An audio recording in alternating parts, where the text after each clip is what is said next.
Kierkegaard believes that the orientation that a person takes to the world determines their behavior, determines their activities, determines the level of human existence that they may rise to.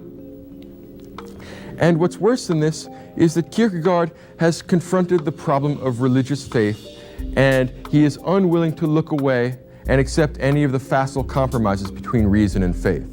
The kind of whistling through the dark that we get with Hegel, that they're all both really the same, and that Christianity can be easily reconciled with Greek rationalistic philosophy. Strictly speaking, Kierkegaard says no. You must make a choice between one and the other. So then the question comes, which are we to choose?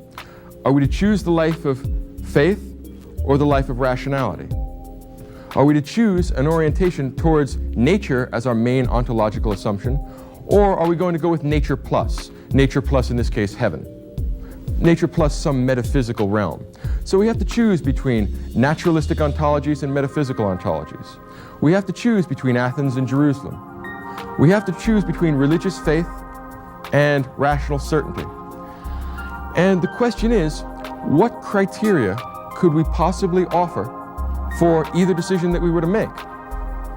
And to make the question even more difficult, what possible grounds for this judgment could we offer that doesn't presuppose what it's trying to prove? In other words, if you presuppose a naturalistic ontology, and if you presuppose that rationality is the key human fact, and that you want to orient your philosophy towards human life rather than some sort of metaphysical construct, well then you can start there and then show that it makes sense to have a naturalistic ontology and a humanistic orientation towards life and to emphasize rationality. If, on the other hand, you want to adopt a position like that of, say, St. Augustine or Luther, who think that if there's a conflict between reason and faith, well, then faith wins out every time. Luther, Augustine, people like that, prefer the metaphysical ontological conception. They prefer to emphasize faith as opposed to reason. They prefer to emphasize the tradition that comes out of Jerusalem as opposed to the tradition that comes out of Athens.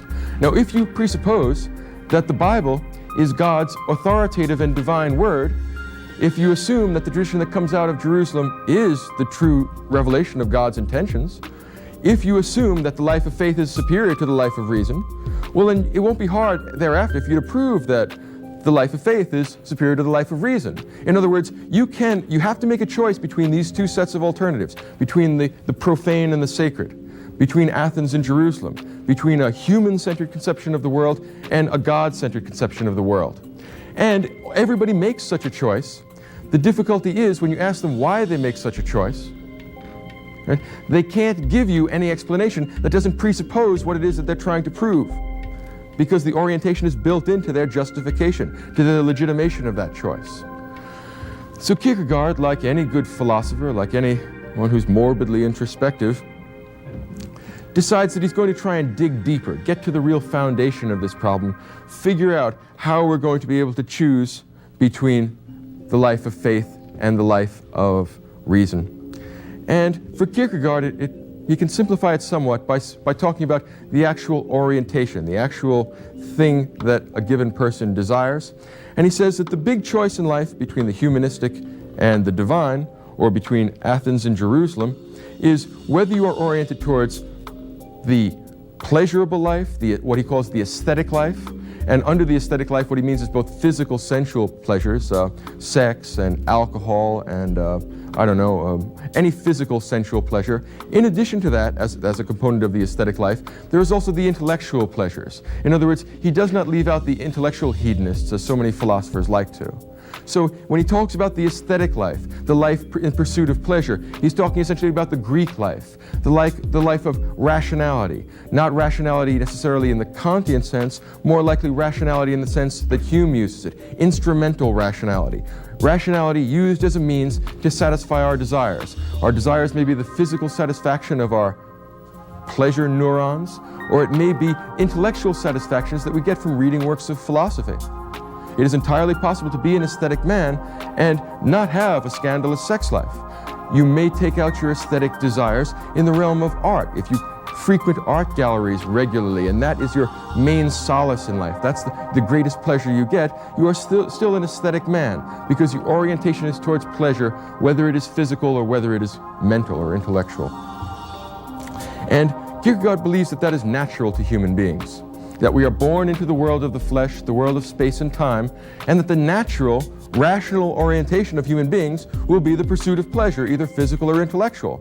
And as a matter of practical fact, if you look back in history, it's not hard to find people that like pleasure. It's not even hard to find them now.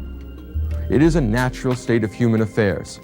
This unfortunate tendency, this fact that we are born into the aesthetic life, or that it is the most natural and, in the sense of natural reason, the most reasonable choice that human beings, particularly untutored human beings, can make, Kierkegaard thinks that that's the analog of original sin. We are born into this world with a natural predisposition towards following the aesthetic life.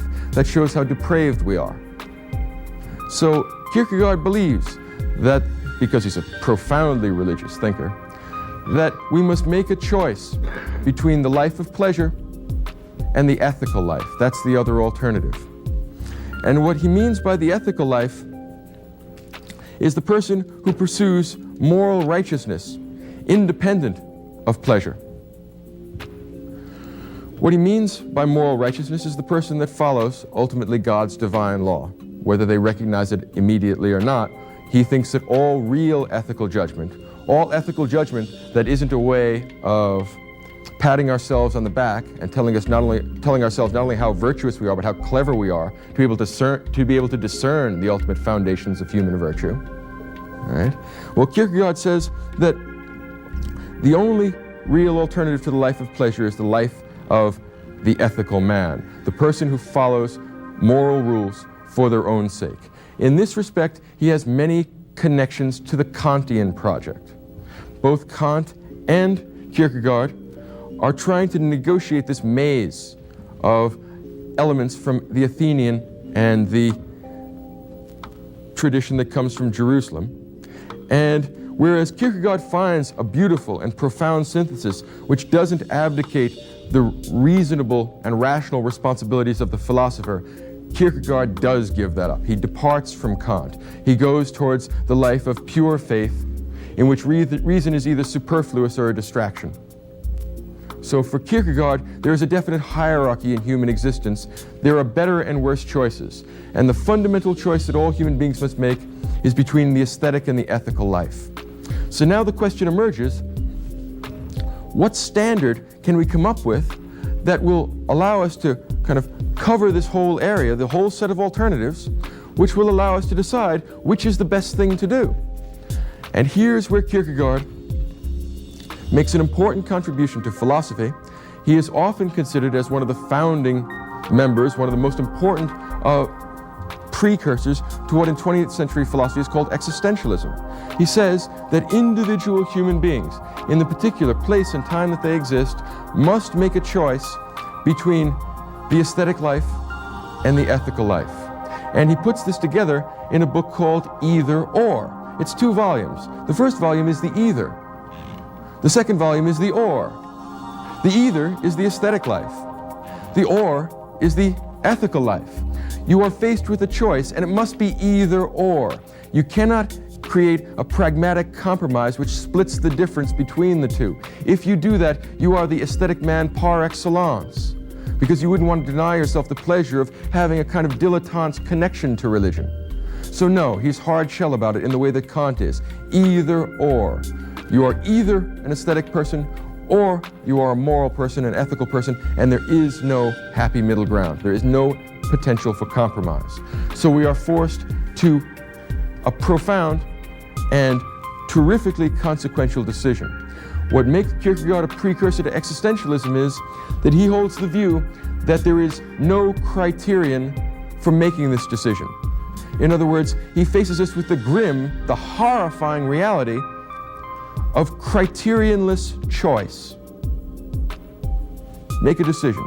You have no standards upon which to make your decision. Good luck. And you also have no choice about whether to make the decision or not. You must decide. Best of luck. So Kierkegaard leaves us adrift. He cuts us off from our moorings to rationality because he says there is no possible rational decision procedure which could give you grounds for choosing the moral or the aesthetic life. If you want to say that you've developed some rational theory which shows you that only the rational life is the good one, you are presupposing what you are trying to prove. If you didn't presuppose that rationality would be our guide, then what would you say? Nothing. The vast silence of human existence becomes very, very clear when Kierkegaard begins to meditate and think deeply about the choices that human beings must, by virtue of the human condition, make. What is agonizing, what is awful about this decision is that you have no grounds for making it, and you have to make it, and your soul is depending upon it. Your felicity is depending upon it. It's the most important choice in human life, and you have no star to steer by, and never will. What a horrible universe he's created for us. What a terrifically difficult set of problems he faces us with. And he will accept no compromise, either or.